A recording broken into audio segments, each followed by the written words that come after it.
is he who was spoken of by the prophet Isaiah when he said, "The voice of one crying in the wilderness, prepare the way of the Lord, make his paths straight."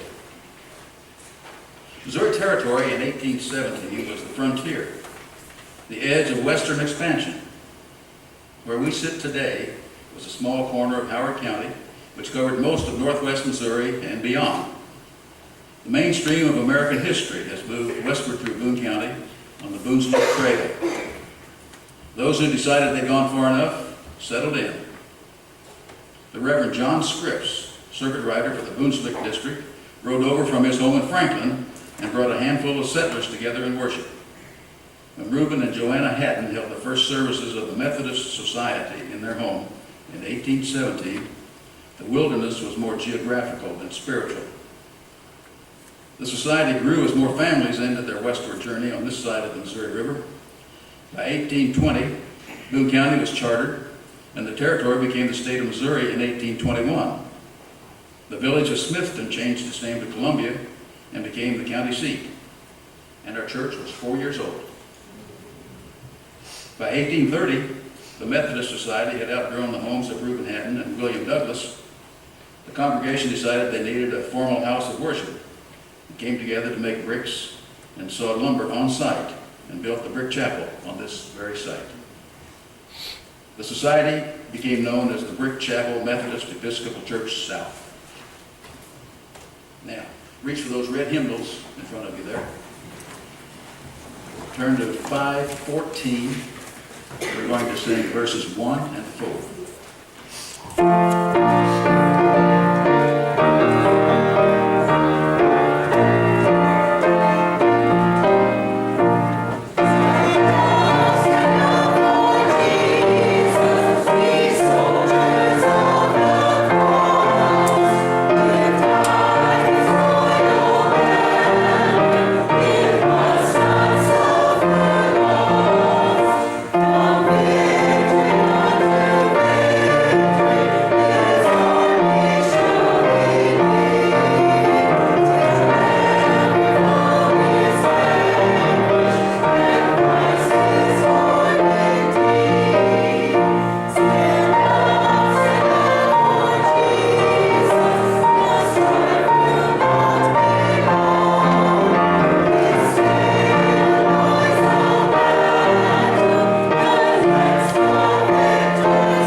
Background of the early settlers. The black locust is called the trail marker of the Virginia emigrant.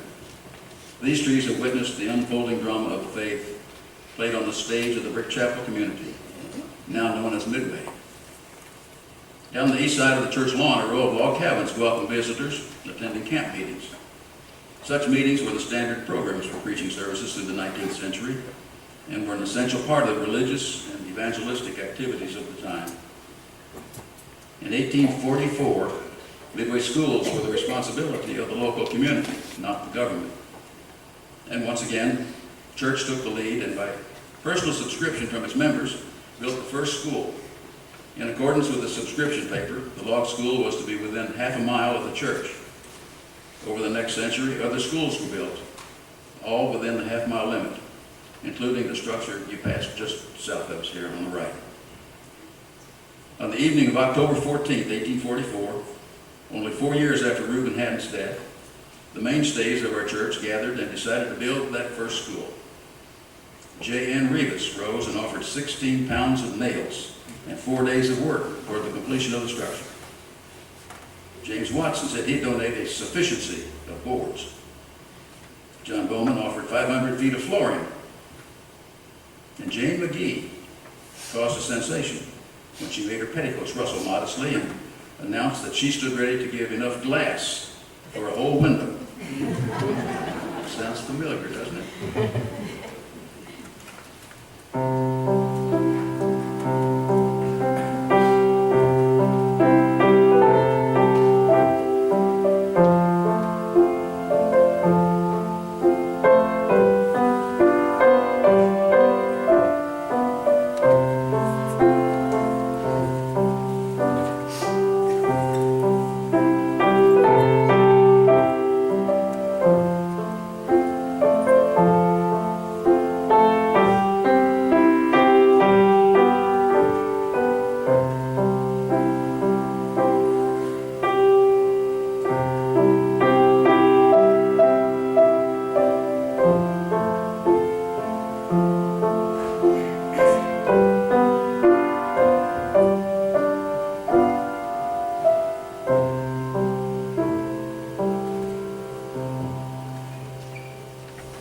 Brick Chapel continued to serve as a house of worship, a haven for travelers, community center, school, emergency hospital, and mustering place for militia during the Civil War. As from this period comes one of the most interesting legends of our church. It came as no surprise that federal troops knew of the Brick Chapel and its Southern sympathy. One summer Sunday morning during the war, members of the church had gathered for preaching. Only the older and infirm men were left in the community. But just as services were beginning, a group of federal troops appeared at the church, stopped the services, and herded the men outside where they lined them up to be shot. John Lyons asked that he be allowed the final prayer before the execution.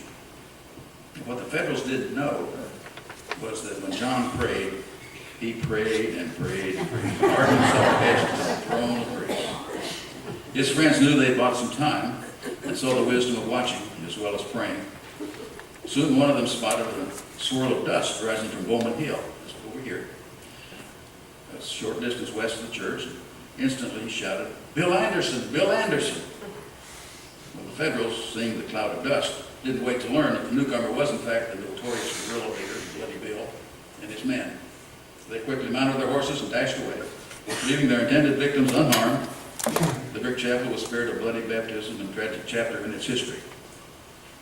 Of the cloud of dust, it was raised by the horses of two quite peaceful riders hurrying on their belated way to church. John Lyons' most important prayer had been answered.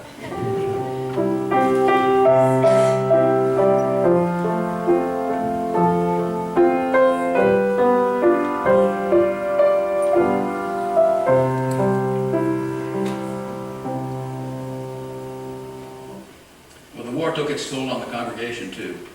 Captain James Blair Watson, who was born within sight of the church, commanded the first company of Confederate soldiers in the area and was a Methodist minister and trustee of the church. He served as both soldier and minister, leading his men to battle during the week and preaching to them on Sundays. He was killed in the Battle of Lone Jack, southeast of Kansas City, on August 6, 1862. We have a memorial marker for him in our cemetery, but he's buried on the battlefield at Lone Jack. A few months earlier, at 2 o'clock in the morning on December 20th, 1861, Captain Watson mustered 25 or 30 of his troops for a mission to help destroy the Sturgeon and Long Branch Railroad Bridge to prevent the transport of federal troops from Iowa into Missouri. That mission was a success and was considered one of the most significant military actions of the war in Boone County. Okay, reach for those hymnals again. Page 357. We're going to do verses 1 and 2.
behind them, the congregation accepted the challenge of leading the community back to a more normal life.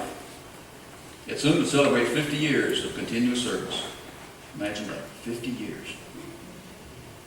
Even before the Civil War, the brick chapel needed replacing. The war delayed their plans, and in 1870, construction began on the sanctuary in which we sit now. This building was dedicated in 1871 under a new name, Locust Grove, under the ministry of the Reverend David Root.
As the 19th century wound down, camp meetings returned in 1889, 90, and 91, providing the opportunity for Uncle Billy Henderson's Miracle of the Bread.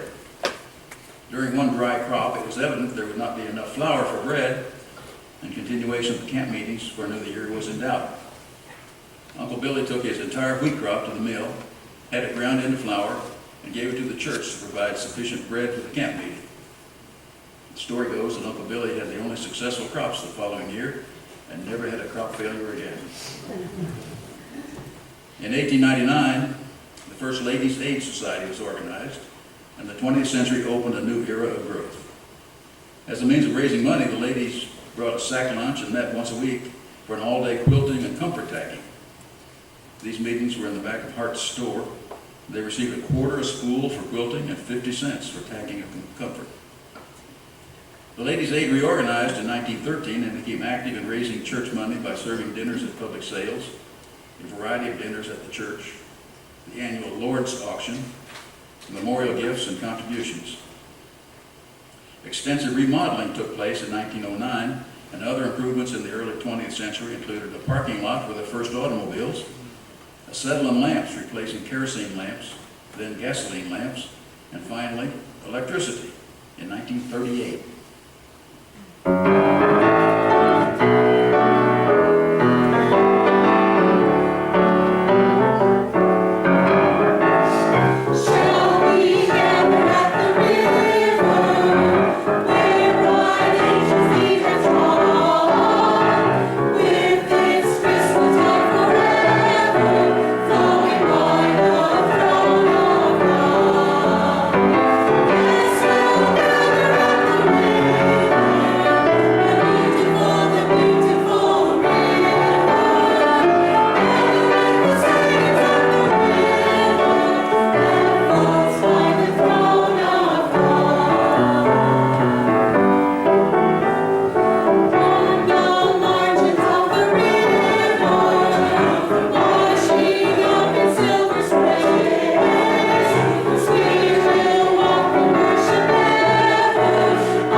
scattered over the world, and World War I challenged the congregation, with members answering the nation's call to service with the declaration of war against Germany in April 1917.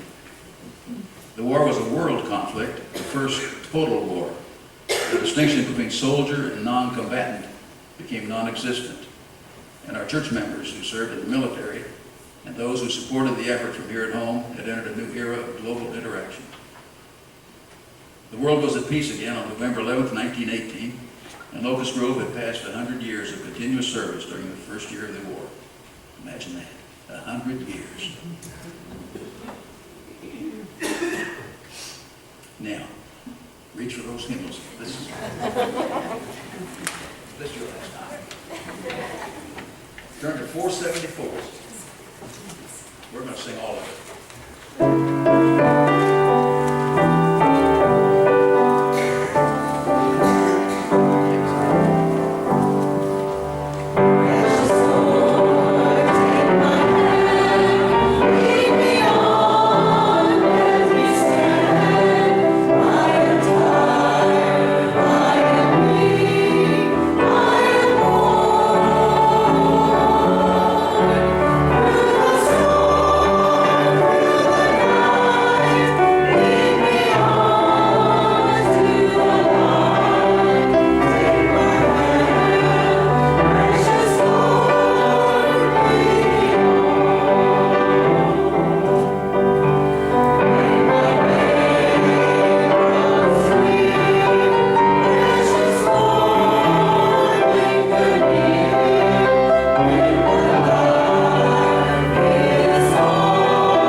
There's a motivational expression that says, when the going gets tough, the tough get going.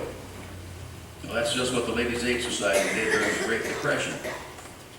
Following the North addition to the church in 1929, oyster soup suppers were held to raise money for the church. These were replaced by chicken pie suppers in 1933. Tickets were 35 cents. These dinners were so popular, a new kitchen was added in 1934. Throughout those dark days in American life, Locust Grove held tough, with the Reverends J.M. Monroe and R.L. Smith keeping its doors open and its aid and worship available to the community. Barely a decade had passed before the challenge of World War once again would test the church's ability to serve its congregation. The Reverend W.K. Harper served the pulpit through World War II, ministering to families who were touched personally by the war and to all who shared the concern of another worldwide conflict. Coincidentally, in the family tradition of Locust Grove, Reverend Harper was an uncle to another Reverend Harper, Dennis, who served us from 2011 to 2016.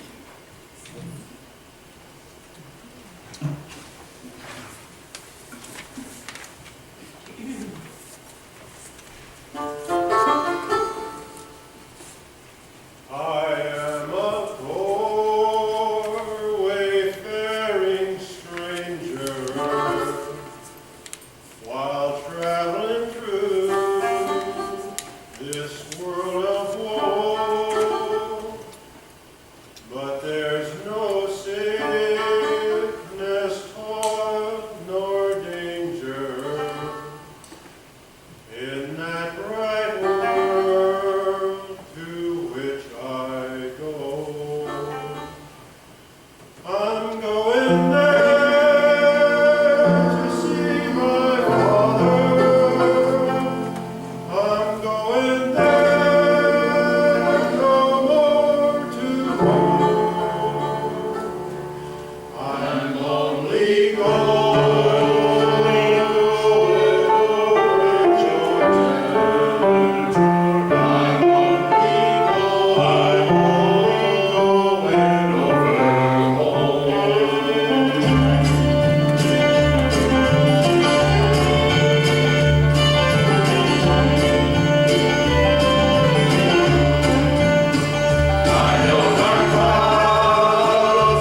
More challenges would face the congregation in the mid to late 20th century, but the period will be recorded as one of growth and expansion.